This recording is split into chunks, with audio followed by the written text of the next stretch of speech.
Hello guys, in today's video I'm going to show you how to get a custom ball on Rocket League. First of all, you need to have BakkesMod installed. If you don't already have it, I'm going to leave the link in the description for you to check out how to install it.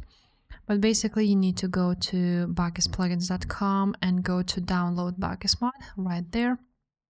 Now, once you will have BakkesMod, what you need is a Alpha Console plugin in order to change the ball. So you need to click install with BakkesMod and open plugin installer exe. Now, after you will do that, you want to launch the Rocket League and you want to launch BakkesMod settings. To do this, you need to click F2 or FNF2.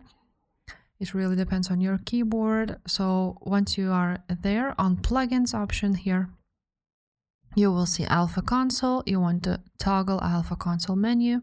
After that, you will see here car, ball, profile.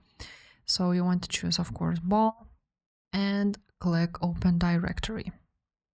Now you will see all of this.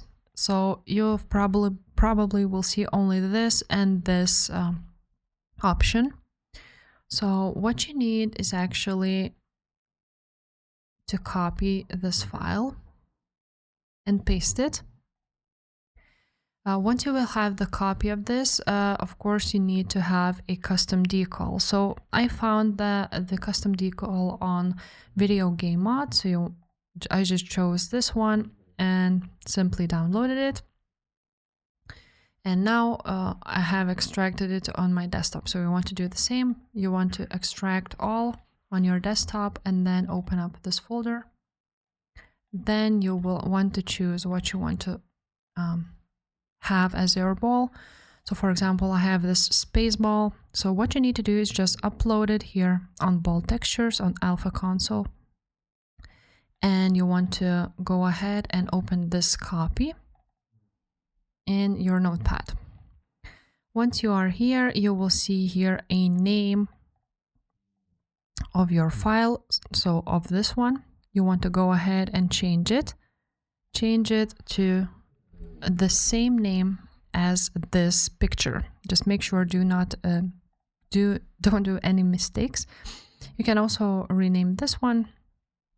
So I'm just gonna rename it, and then you're gonna exit it and click save. Now after that, you will see your ball textures right there. And for example, I have this monster energy. Also, you will need to reopen BakkesMod and Rocket League in order for this to refresh. And then you will see your custom ball. So let's go to the training. And here you have your custom ball, as you can see. If this video was helpful, make sure to subscribe, and I will see you next time.